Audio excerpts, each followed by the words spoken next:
இந்த மாரி பிள்ளைலாம் ஏன்டா எனக்கு எங்கள் அம்மாவை பார்க்கவே இல்லை. ஆஸ்தி அந்தஸ்து கூட விட்டுறலாம், அடையாளத்தை விட்டுறக்கூடாது அப்படின்னு நேற்று ஒரு நான் பாடத்தை கற்றுக்கிட்டேன். எவ்வளோ தூரம் ரைட் பண்ணுறீங்களா? எவ்வளோ சேலரினா? 2,10,000 கிவ் அப்படின்னா எவன்டா செத்தான்? ஃபோன் பேசிட்டு ஓட்டாதீங்கன்னு எத்தனை டைம் சொல்கிறது? அப்புறம் உங்கள் அழகெல்லாம் டேமேஜ் ஆகி போயிடுச்சுன்னா எந்த பையன் தான் பார்ப்பான்? நீ விட்டா ட்ரெயின் மேலே ஏற்றிடுவோன்னு அவர் திட்டுறாரு. வா கேட்டு திறந்துடு. ஹெச்ஆர் வருது, கேட்டு திறந்துடு. நான் ஓடினா பஸ் வீலில் மாட்டிருப்பேன் தான் நான். ராஜு பாய் 2 ஃபிங்கர் இன் தி கிளச். இங்கிலீஷ் தெரியும், ஐ நோ இங்கிலீஷ். நமக்கு நாமளே ஹியூமனிட்டி பிஜிஎம் போடுவோம்.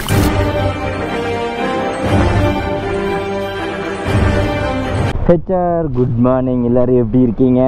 ஸோ நம்ம விளாக்ஸ்லாம் நல்லா பார்த்துட்டு இருந்திருப்பீங்க. இவ்வளோ நாள் சப்போர்ட் பண்ணதுக்கு ரொம்ப ரொம்ப நன்றி. இப்போ நாங்கள் எந்த பிளேஸில் இருக்கோன்னு பார்த்தோன்னா சிக்கிம்லேருந்து வெளியே வர போகிறோம். அடுத்த பிளேஸ் எங்கே, நான் அர்த்தத்தை சொல்கிறேன். அப்போ இந்த பிளேஸ் வந்துட்டு இன்னும் எக்ஸ்ப்ளோர் பண்ண வேண்டியது நிறையா இருக்குது.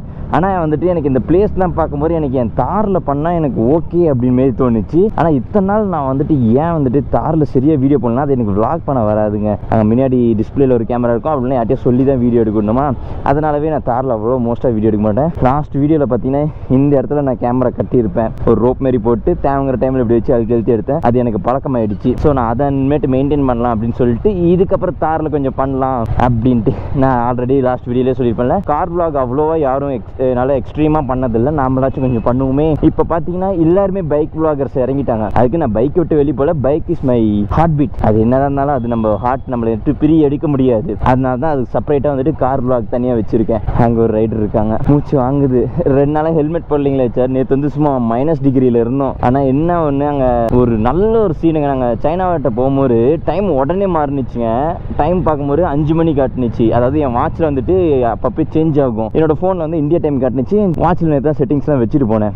ஒரு 3 கண்ட்ரி டைம் காட்டும்ல, அந்த மாதிரி நேற்று அங்கே போனோடனே டைமோட எல்லாமே மாறிடுச்சு. அப்படியே ஷாக்கு, என்னடா மணி 5 ஆயிடுச்சு, நீ இங்கே இருக்கிற எப்படா போக போகிறோம், இருட்டாயிர போகிறேன்ட்டு. அப்புறமேட்டு சாபாஷா ஃபோன் என் ஃபோன்லாம் எடுத்து பார்க்கும்போது மணி 2:30 தான் காட்டுனுச்சு. ஸோ அது வீடியோ எடுக்கலான்னு பார்த்தேன். அதுக்குள்ளே என் வாட்சில் சார்ஜ் சுவிட்ச் ஆஃப் ஆகிடுச்சா, ரீசெட் ஆகிடுச்சு. மறுபடியும் நார்மல் டைமுக்கு வந்துருச்சு. நாங்கள் வெளியே வந்ததும் அது மிஸ் ஆகிடுச்சு. இன்கேஸ் நீங்கள் இந்த சிக்கிம் பக்கம் வந்தீங்கன்னா சைனா பார்டருக்கு போங்க. சைனா பார்டர்னா பார்டர்ட்டே இல்லைங்க, நீங்கள் சைனாக்குள்ளேயே போய்ட்டு வரலாம். நீங்கள் கை நீட்டினாலும் சரி, காரை கூட சைனா கலர் வச்சுட்டு வரலாம். என்ன ஒன்று, இங்கே நம்ம இந்தியர் இருக்காங்கல்ல, இந்தியன்ஸ், அவங்க எல்லாருமே சைனாவை கழுவி ஊற்றுறாங்க. இவ்வளோதான் இல்லை, பிளட்டி அப்படி இப்படி பக்கு கிக்குங்கிறாங்க. நான் வந்துட்டு ஸ்னோ ரைடு வந்துட்டு பைக்கில் ஒரு டைமாச்சும் பண்ணலான்னு தான் நினச்சேன். ஆனால் எனக்கு அதை விட 312 அதே தான் யூட்டன் போட்டிங்கன்னா உனக்கு கரெக்டாக காட்டும். ஆமாம், எனக்குமே தப்பாக தான் காட்டுது. ஒரே நிமிஷம், இந்த பக்கம் தானே போக சொல்லுது. ஆனால் மேப் இப்போ தான் பார்த்தேன். இந்த மாரி பிள்ளைலாம் ஏன்டா எனக்கு எங்கள் அம்மாவை பார்க்கவே இல்லை.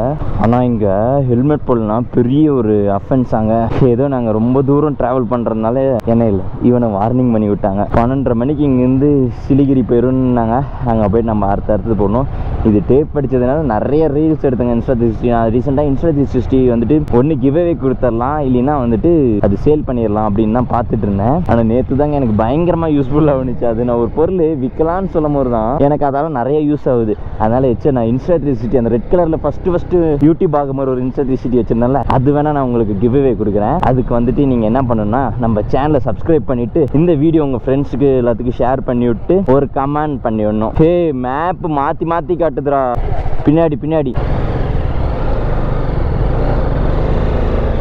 ஐயோ, இந்த கூகுள் மேப்பு தப்பாக காட்டுது. சிக்கிமுக்கு டாட்டா. நம்ம மறுபடியும் லைஃப்பில் இந்த இடத்துக்கு வருவோமா என்னான்னு எனக்கு கொஞ்சம் டவுட்டு தான். ஆனால் எனக்கு இந்த பிளேஸ் எல்லாமே மெமரிஸ் ஆயிடுச்சுங்க. இந்த ஹோட்டல்லேருந்து எல்லாமே மெமரிஸ் ஆயிடுச்சு. இன்கேஸ் நம்ம ஃபியூச்சரில் இருந்தால் இந்த ஹோட்டலே மறுபடியும் எடுப்போமான்னு தெரியல, முதல்ல இங்கே வருமானு தெரியல. இன்கேஸ் அப்படியே நான் வந்தாலும் அடுத்தது வந்துட்டு சிக்கிமில் 0 பாயிண்ட் போகணும். நான் அங்கே பார்த்தீங்கன்னா ஃபுல்லாக ஸ்னோ. அந்த இடத்துக்கு நாங்கள் போயிருந்திருப்போம். நாங்கள் பண்ண ஒரு 2 தப்பு என்னென்னா, என்னோட ஆர்சி புக் வந்து வீட்டில் இருக்குது, ஆனால் எனக்கு வந்து சாஃப்ட் காப்பி இருக்குது, ஒன்றும் பிரச்சனை இல்லை. ஆனால் சாபாஸோட வெஹிக்கிள் பார்த்தீங்கன்னா அவங்க தாத்தா பேரில் ரெஜிஸ்ட்ரேஷன் பண்ணியிருக்காங்க. அவனுக்கு அப்போ சின்ன ஏஜ்னால அவன் நேமில், அதாவது லைசன்ஸ்லாம் இருந்துச்சு, ஒரு சின்ன ஏஜ்னா பைக் அவங்க பேரில் எடுக்க முடியாத ஒரு ஏஜ் ஒன்று இருக்கும். அது இருந்ததுனால அவங்க கிராண்ட்பா பேரில் இருந்துச்சு. ஸோ அதனால அந்த வண்டி வெஹிக்கிள் அலோவ் பண்ண மாட்டாங்க அப்படின்னாங்க. சரி, அவங்க பைக் இல்லாமல் நம்ம பைக்கில் வந்தால் ஒரு மாதிரி தான் இருக்கும். 2 பேருமே வேன்லேயே போவோம்னு சொல்லிட்டு தான் நேற்று வேன் லைஃப் பண்ணோம். இருந்தாலும் அதில் நாங்கள் நிறைய கற்றுக்கிட்டேன். வச்சாரு நமக்கு மதிப்பு எப்படி இருந்து வருது நீங்களே நோட் பண்ணிங்களா இல்லையா? நான் ஸ்டார்டிங்கில் வண்டியில் ஏறும்போது ஏன்டா இவங்கெல்லாம் ஏற்றுறாங்க அப்படின்னு எங்கள் காது கூலியே கேட்டாங்க. சும்மா நான் vlog கையில் சும்மா கேமரா பார்த்தா எக்ஸ்பென்சிவாக இருக்குது, எவ்வளோ வருது அப்படின்னாங்க. ஜஸ்ட் ஒரு 50,000 அப்படின்னு 360 ஹோம் வச்சுனாங்க. தட் ஒரு 45,000 சம்திங் அப்படின்னேன். வாவ் அப்படின்னாங்க. வாட் பர்பஸ் வாஸ் யூஸிங் அப்படின்னாங்களா. நான் வந்துட்டு சொன்ன இந்த மாதிரி ஐம் யூடியூபர் அப்படின்னா, அவங்க வந்துட்டு எத்தனை சப்ஸ்கிரைபர் அப்படின்னாங்க. ஜஸ்ட் ஒரு 13 lakh subscriber my HR family அப்படின்னா, ஒரு பாப்ரே அப்படின்ட்டு அவங்க புருஷனை விட்டுட்டு ஓடி வந்துட்டு எனக்கு கை கொடுக்குதுங்க. எந்த பைத்தியக்காரி வந்துட்டு ஸ்டார்டிங்கில் வந்துட்டு எதுக்கு இவங்களை ஏத்துறன்னு சொன்னவ வண்டியில் ஏறமெல்லாம் நொச்சு கொட்டிகிட்டே இருந்தா நாங்கள் பேசிட்டு இருக்கும் போதெல்லாம். இப்போ வந்துட்டு ஓ அப்படின்ட்டு கையை கொடுத்துட்டு சாமி இந்த படத்துலலாம் காட்டுவாங்களே. சரி, ஒருத்தர் வந்துட்டு ஒரு ஃபெராரி காரில் வந்து ஃபோட்டோ எடுத்துட்டு இருப்பாங்க ஒரு கப்புள்ஸு. ஒரு பையன் வந்துட்டு வேடிக்கை பார்த்துருப்பான். இங்கே வந்துட்டு என்னடா அப்படின்னு கேட்கும்போது இது என்னோட காருன்னு கெத்தா போய் உள்ளே இறங்குவான்ல, அந்த மாரி வந்துட்டு நேற்று அந்த மாரி சீன் தான் நடந்துச்சு. அதுக்கப்புறம் என்ன கவனிப்புன்னுங்கிறீங்க. அவங்க வாங்கின ஃபுட்டு எங்களுக்கு தராங்க, சாக்லேட் தராங்க. இப்போ கூட வந்துட்டு அவங்க எங்கேயோ ரூம் எடுத்துருந்தாங்க. இந்த வழியாக வந்து எங்களை பார்த்துட்டு டாட்டா சொல்லிட்டு போகிறாங்க. அவங்க கூட செல்ஃபி எடுத்து வச்சுருக்கேன். அந்த சிஸ்டர் மட்டும் அங்கே ரோட் கிராஸ் பண்ணி அந்த பக்கம் இருந்தாங்க. அவங்க ஹஸ்பண்ட் ஓகேங்க, அவங்க ஹஸ்பண்ட் ரொம்ப சூப்பர் கேரக்டர். அவங்க நார்மலாக தான் ட்ரீட் பண்ணிட்டு இருந்தாங்க. அவங்க ஒய்ஃப் தான் வந்துட்டு ரொம்ப என்ஜாய்மெண்ட்டு. இதுலேருந்து என்ன தெரியுது உங்களுக்கு? காசு பணம் ஒரு பக்கம் இருந்தாலும் பேரு மதிப்பு, ஃபேமஸ், இன்ஃப்ளூயன்சி, ஆஸ்தி அந்தஸ்து கூட விட்டுறலாம், அடையாளத்தை விட்டுறக்கூடாது அப்படின்னு நேற்று ஒரு நான் பாடத்தை கற்றுக்கிட்டேன். கொஞ்சம் ஸ்லிப் ஆனாலும் பலாக்கில் அடிச்சு விழுவும் போலியே. இன்னும் நாங்கள் போக வேண்டிய கிலோமீட்டர் பார்த்தீங்கன்னா 50 கிலோமீட்டர். சரி, எனக்கு ஒரு டவுட்டு. என் வாய்ஸ் ஏதாவது சேஞ்ச் ஆகிடுச்சு. நான் எனக்கு எடிட் பண்ணும்போது எனக்கே ஃபீல் ஆகுது என் வாய்ஸ் டோன் மாறின மாரி. ஆனால் எனக்கு பேசும்போது நார்மலாக தான் இருக்குது. இப்போ வண்டி ஃபுல்லாக குப்பை. எப்படி தெரியுமா வச்சுருந்தேன்? என் வண்டி அழகாக வச்சுருந்தேன்டா. இந்த ஊருக்காரங்க இருக்கிறீங்களே ஹைஜீனிக்னு சொல்லிட்டு குப்பைமேட்டில் தான்டா ஓட்ட விட்டுட்டு இருக்கீங்க. யூபியா? ஓ யூபி, சாரி ப்ரோ. நீங்கள் இந்த ஊருக்காரர் இல்லை, நான் எஸ்கே தான் சொன்னேன். எஸ்கேனா இது சிக்கிம். இது ஸ்னோ டைம் வந்தாலும் ஜாலியாக இருந்திருக்கும். இப்போ மறுபடியும் ஹீட் சீசன் வந்துட்டுங்க. 2 நாள் ஜாலியாக இருந்தேன். தமிழ்நாட்டை பார்த்து பராமப்பட்டு சிரிச்சிட்டு இருந்தேன். பாருங்கள், நீங்களாம் வெயில் இருக்கீங்க, நான் ஜாலியாக குளிரில் இருக்கேன்னு. ஆனால் ஹை டெம்பரேச்சருக்கு மேலே போனதுக்கப்புறம் தான் சரி தெரியுது, பேசாமல் வெயிலே எவ்வளோ பரவாயில்லையோன்ட்டு. நம்ம மைண்ட் செட் என்னென்னா, குளிர் இருக்கிறப்ப வெயில் வந்தால் பரவாயில்லையே அப்படின்னு தோணுது, வெயில் வந்தால் குளிர் வந்தால் பரவாயில்லையேன்னு தோணுது. ரொம்ப ஹைப்பரான குளிருக்கு போயிட்டேன்னா -, டிகிரிக்கு போயிட்டேன் நேற்று. ஐயோ முடியல. அப்புறம் இப்போ மறுபடியும் முதல்ல வேர்க்குது. என்னடா புதுசாக இந்த ஒரு 4 நாள் இல்லாத இது ஃபீல் மறுபடியும் வருது அப்படின்னு பார்த்தா மறுபடியும் நார்மல் டெம்பரேச்சருக்கு வந்துட்டு நம்ம ஊர் டெம்பரேச்சருக்கு எப்படி தான் தாக்கு பிடிக்க போகிறனோ. இங்கே லேண்ட்ஸ்கேட் ஆகி போச்சு போல வச்சாரு. எல்லாம் க்ளீன் பண்ணிகிட்டு இருக்காங்க. பரவாயில்ல, இந்த ஊர்லாம் ஏதோ லேண்ட்ஸ்கேட்னா உடனே க்ளீன் பண்ணுறாங்க. நேற்று விழுந்துச்சு, அதுக்குள்ளே விடிய எல்லாமே க்ளீன் பண்ணிட்டாங்களாமா. இவ்வளோ நேரம் நிற்க வச்சு அமுச்சு விட்றாங்க. ஏய் பொக்லிங் என்னடா ரிவர்ஸில் வருது? ஐயா போகலாமா?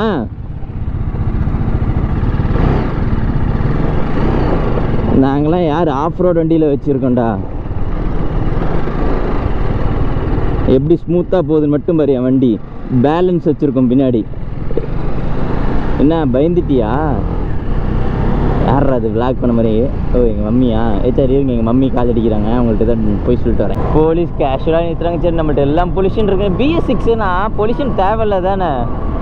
எதுக்கு தான் நிறுத்தணும்? பேசாமல் போயிருந்துருக்கலாமோ? 1000 ரூபா பிடிங்கிக்கிட்டான். 1000 ரூபா பிடிங்கிக்கிட்டான். ஏய், ஒருத்தன் ஆப்போசிட்டில் அப்படி ஏறி வந்து நான் இப்படி இறங்கிட்டேன், அப்படி ஃபுல்லாக இறங்கிட்டேன். அதை பார்த்துட்டு என்ன அப்படின்ட்டு வந்து நின்னா. சரி, ஃபேன் காற்றுல நிற்க சொன்னான். சரி, நல்லா இது பண்ணுறானே. நீங்கள் பேர் நம்ம ஊர் குருவி மாரி இன்னைக்கு எங்கே பிடிச்சாலும் சரி இது காட்டினா போதுமா. 10,000 ரூபா கேட்டான், அப்புறம் 2,000 ரூபாய்க்கு வந்தான், அப்புறம் 1000 ரூபாய்க்கு கம்மி வரவே மாட்டேன்ட்டான். சரி போ, கொடுத்துட்டு போவான் அப்படின்னு. நீங்கள் தான் நிற்க என்கிட்ட கேட்டேன் எத்தனை பைக் வருதுன்னு சொல்லிட்டு. சிங்கிள் பாய் சைக்கை காட்டி அப்புறம் ஒன்றுன்றா உனக்கு அவன் 1000 ரூபா கட்டுறது. 1000 ரூபா ஹேண்ட் கேஷ் இருந்துச்சு, கொடுத்துட்டு வந்துட்டேன். என்னத்த நல்லதுக்கு? விட்டுருந்தா பறந்தடிச்சு அந்தாண்ட விழுந்துருப்பான். அப்படி 2 வண்டி ஏறிட்டு வருது. அவன் எடுத்தனே வீடியோ ஆஃப் பண்ண சொன்னான். அவன் தனியாக கூப்பிட்டு போயிட்டான். தனியாக ஏசி ரூமில் உட்கார வச்சான். சரி, நல்லா ரெஸ்பான்ஸ் கொடுக்குறாங்க பெங்காலியில். எனக்கு என்ன தெரியும். சரி பார்ப்போம். ரயில்வேக்கா? எத்தனை கிலோமீட்டர் காட்டுது? 9 கிலோமீட்டர் அந்த மாதிரி காட்டுது. 10 கிலோமீட்டர் தான் எனக்கு காட்டுது. முன்னாடியே போல. ரயிலுக்கு என்னடா ஸ்பெல்லிங்க? RAIL railway station. ஹெலிகாப்டர் போகுது. சிரிச்சு என்கிட்ட கேள்வி கேட்டான். பிரிக்கும் போதே தெரியணும்.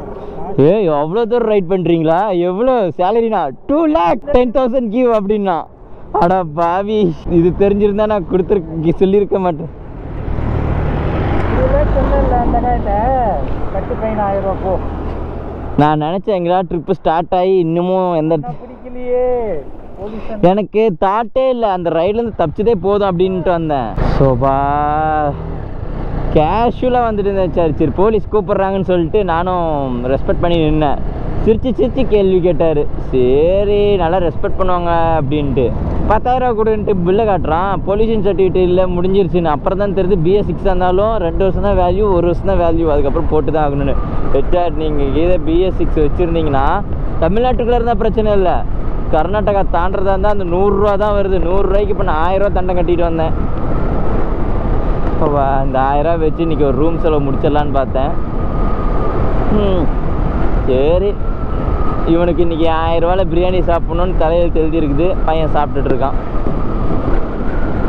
இனி வண்டி ஏறுற வரைக்கும் எந்த இடத்துலையும் நான் நிறுத்த மாட்டேன் இந்த SK. இதில் வேறு நம்ம ஊர் குருவி படம் இருக்குல்ல, யார் மாட்டினாலும் குருவி அப்படின்னு சொல்லணும்ல, அதேமாரியே வந்துட்டு இங்கே வந்துட்டு அவங்க பர்கூர் ஆனால் பெங்காலி இது இப்போ கோட்வேர்டு போட்டு அவங்க டைம் போட்டிருக்காங்க. நீங்கள் பார்த்தீங்க தானே முன்னே காட்டின க்ளவுஸ் போட்டேன். இது அழிஞ்சு போச்சுன்னா என்ன பண்ணுறது, அதுக்குள்ளே இன்றைக்கி டே முடிஞ்சிடும் அப்படின்னா. ஏதோ அவன் காசு செலவு பண்ணி அமுச்சு விட்ட மாரி யார் கேட்டாலும் என் பேர் சொல்லு போதும் அப்படின்னு. ஆட போடாடி, நானே பட்ஜெட் ட்ரிப்பில் வந்துட்டுருக்கேன். ஆனால் இன்னொன்று முக்கியமான விஷயம், எப்பயுமே ட்ரிப் வந்து பட்ஜெட் ட்ரிப்பில் பிளான் பண்ணாதீங்க. ஒரு முன்ன பின்ன ஆனாலும் நல்லா செலவு பண்ணிட்டு வந்துடுங்க அந்த இடத்துக்கு. இப்போ வந்துட்டு நிறைய பேர் ஆட் பண்ணுறாங்கல்ல, நீங்கள் என்ன பட்ஜெட் ஃப்ரெண்ட்லியாக ஊருக்கு போகணுமா, 15,000 இருந்தாலே போதும் மணாலி போகலாம். 15,000 இருந்தால் இன்டர்நேஷ்னல் ஃபாரின் ட்ரிப் அடிச்சுட்டு போகலாம் அப்படின்ட்டு. நீங்கள் எக்ஸ்ட்ரா ஒரு 10,000 கூட செலவு பண்ணி ஊர் நல்லா ஜாலி சுற்றி பண்ணுங்க. நீங்கள் அமௌண்ட்டு கம்மி பண்ணுறன்னு பேரில் அங்கே இருக்கிற எக்ஸ்பென்சிவும் கம்மி பண்ணிவிடுவாங்க. அப்புறம் நமக்கு சுற்றி பார்க்குறது அவ்வளோ இருக்காது, இவ்வளோ தானே அப்படின்னு மாரி ஆகி போயிடும். கொஞ்சம் நல்லாவே செலவு பண்ணிட்டு வாங்க. நான் போன இடம் எல்லாமே கொஞ்சம் எனக்கு இடம் சுற்றி பார்க்கலான்னு பரவாயில்ல, தூக்கம் நல்லா வேணும்னு. ஆனால் எனக்கும் சைலண்ட் ஸ்லீப்பர் நேற்று தான் தெரிஞ்சிச்சு. இந்த டியர் படம் பார்த்தீங்களா, ஜிவி பிரகாஷ் மூவி படம், அது வந்துட்டு அதில் அப்போ தான் சொல்லிட்டு இருந்தாங்க அந்த மாதிரி சைலண்ட் ஸ்லீப்பர் நான் அப்படின்ட்டு.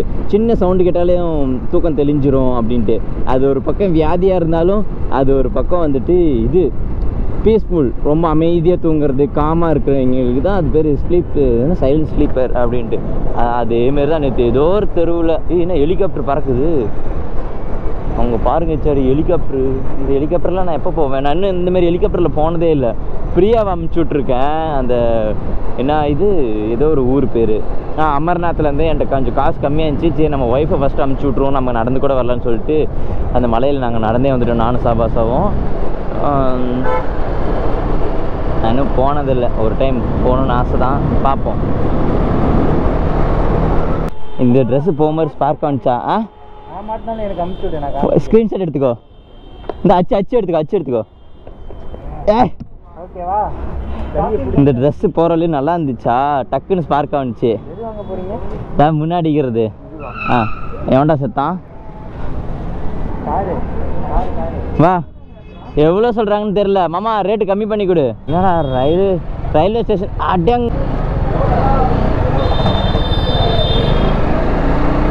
ஃபோன் பேசிட்டு ஓட்டாதீங்கன்னு எத்தனை டைம் சொல்கிறதுடி. அப்புறம் உங்கள் அழகெல்லாம் டேமேஜ் ஆகி போயிடுச்சுன்னா எந்த பையன் தான் பார்ப்பான். சிரிகுரி ஜங்ஷன் எப்படி ஹிந்தி கூட படிக்கிறேன். இங்கே வண்டி கொரியர் போடுறத பற்றி எப்படி யார்கிட்ட பேசுகிறதுன்னு தெரியலையே. ஏஜென்ட் எங்கடா இருக்கீங்க?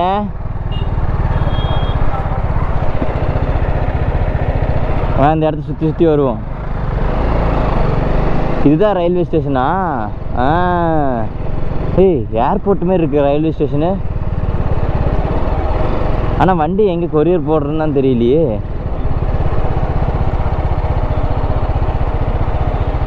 வண்டி எங்கே கொரியர் போடுறது? வாட்ச்மேன் இங்கே இருப்பாங்களே. என்ன அந்த பானிபூரிக்காரன்ட்ட கேட்போம். அண்ணா இது bike courier office. Courier office தான் அவர் காட்டுறாராம். வா அவர் பின்னாடியே ஓடு. இன்னைக்கு அவர் பின்னாடியே போயிட்டு கொரியரை போட்டுவிட்டு. எங்கடா கக்கூசு கூப்பிட்டு போகிறாரு சந்தில். ஓகே கம் கம் நான் அங்கே வரேன். உனக்கு 50 ரூபா தரேன், எனக்கு மட்டும் நீங்கள் வேலையை முடிச்சு கொடு. நம்ம ஏன் இப்போ நம்ம வண்டி கொரியர் போட போகிறோன்னு வந்துட்டு உங்கள்கிட்ட நான் சீக்கிரம் எக்ஸ்பிளைன் பண்ணுறேன்.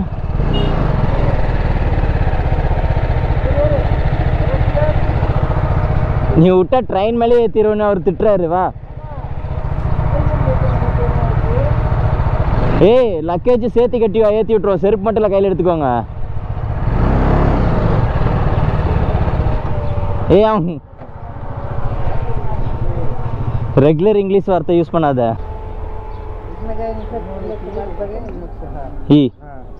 அச்சா ஏய், அதுக்கு நீ இப்படியாடா பேசுவீங்க, கம்முன்னு வாங்கடா. சரி, இங்கே கொரியர் பண்ண முடியாதுங்களாம்மா. நான் அதுக்கப்புறம் உடனே ப்ளூட்டு கேட்டேன். ஏன்னா அவன் நார்த் ஈஸ்ட் முடிச்சுட்டு வரும்போது எங்கே போட்டானா, அவன் அஸ்ஸாம்லேயே போட்டானாமா. அப்புறம் காயில் 92 அண்ணா இருக்கார்ல, அவர் லாஸ்ட் டைம் ட்ரெயினில் கொரியர் போடவும் அது வரதுக்கு 1 மந்த் பக்கமாக டிலே ஆகி ரொம்ப பெரிய ப்ராப்ளம் ஆகிடுச்சுன்னாங்க. அதனால் அதில் போடாதீங்க, சேஃப் எக்ஸ்பிரஸ்ன்னு சொல்லிட்டு இங்கே ஒன்று இருக்குது, அதில் போடுங்க அப்படின்னாங்க. இப்போ நாங்கள் அதை தேடி தான் போயிட்டுருக்கோம். ஆமாம், என் வாட்சில் தான் கூகுள் மேப் எடுக்கும்ல, இப்படி பார்த்தா போகலாம்ல.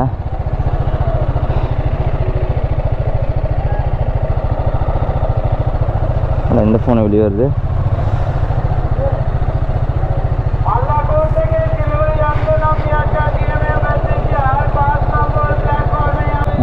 இன்னைக்கு இந்த வேலை முடிச்சே ஆகணுன்ட்டு நினைச்சாரு. என்ன இது வேறு மாதிரி காட்டுது, அதில் வேறு மாதிரி காட்டுது. சரி, அமுச்சுட்டுக்கே போவோம். ஓ, இதுதான் சேஃப் கொரியரா? வந்துருமா சேஃபா? ப்ளூ பேச்சை கேட்டு தான் போகிறேன். இங்கேயும் பந்த் தான் என்ன?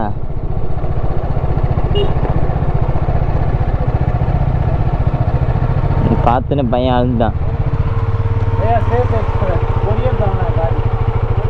ஏ தோ காடி கேட்டு திறந்துடு. ஹெச்ஆர் வருது, கேட்டு திறந்துடு. அப்படிங்க அப்பா, எவ்வளோ பெரிய பேர்லெஸ் மாதிரி இருக்கு.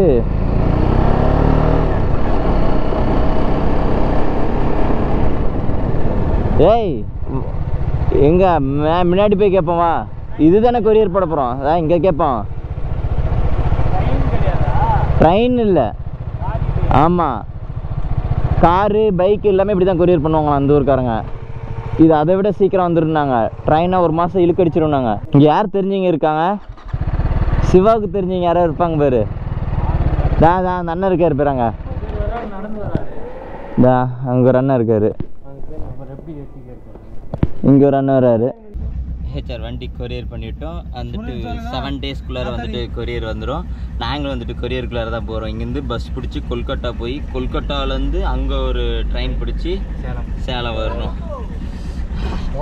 ப்ரோ தான் வந்துட்டு பஸ் ஸ்டாண்ட் வரைக்கும் இறக்கிறோன்னு சொன்னார். அவர் உருண்டிட்டு போகுது சாப்பிடுவோம். ஹெல்மெட்டு சாமி ஹெச்ஆர். இப்போ நம்ம சிறுகிரியா இது என்ன ஊர்ரா?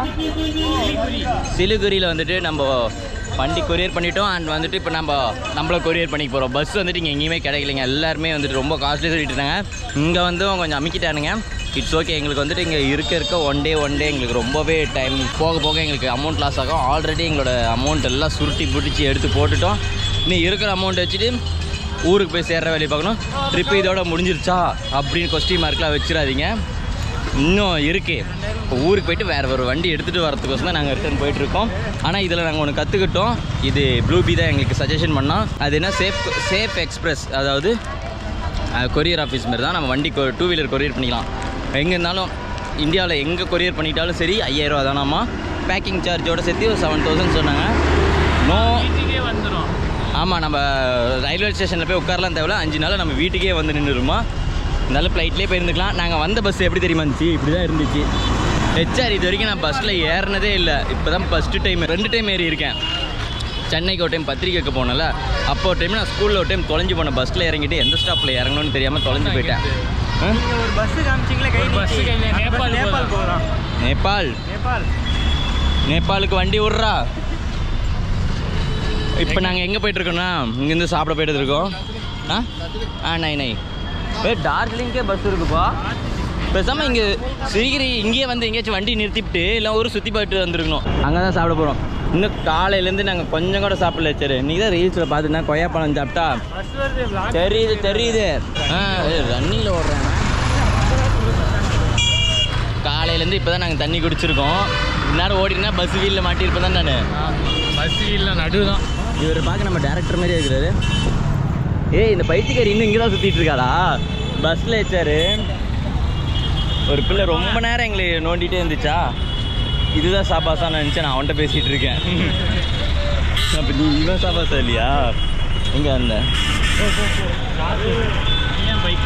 அந்த பிள்ளை வந்துட்டு சும்மா நாங்கள் பேசுகிறது குறுக்குறுன்னு கேட்டுச்சா அப்புறம் இடம் காலி ஆகிடுச்சா அப்போ வந்துட்டு அந்த பிள்ளை பக்கத்தில் வந்துட்டு இவன் கண்டக்டர் உட்கார சொன்னாரா நை ஈ வேஸ்ட் பெலோ அப்படின்ட்டு அந்த பிள்ளைக்கு புரிகிற மாதிரியே நாங்கள் திட்டிவிட்டு ஏய் இந்த ஹோட்டலாடா சாப்பிட போகிறோம்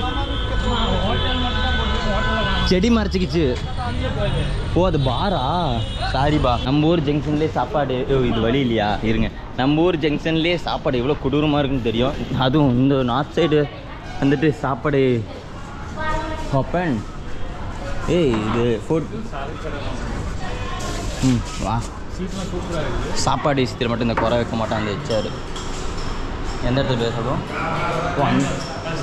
ஹேண்ட் வாஷ். நாங்கள் எங்கே போனாலும் ஹோட்டலில் ஃபஸ்ட்டு ஹேண்ட் வாஷ் பண்ண மறந்துடுறாங்க. சாப்பிட்டு முடிச்சதுக்கப்புறம் தேடுறோமா ஒரு மாதிரி இன்சில் பார்க்குறோம். இதோட இது பார்த்தீங்களா இது ஏதோ அது பேர்னா கைதி படத்தில் இது போட்டுவிட்டோங்களா அது மாதிரி இதுதான் ஹெச்ஆர் உங்களுக்கு எக்ஸ்பிளைன் பண்ணேன். இப்படி போட்டு வச்சுக்கோங்களேன் டக்குன்னு விலாக் எடுக்கிறது ஈஸியாக இருக்குது.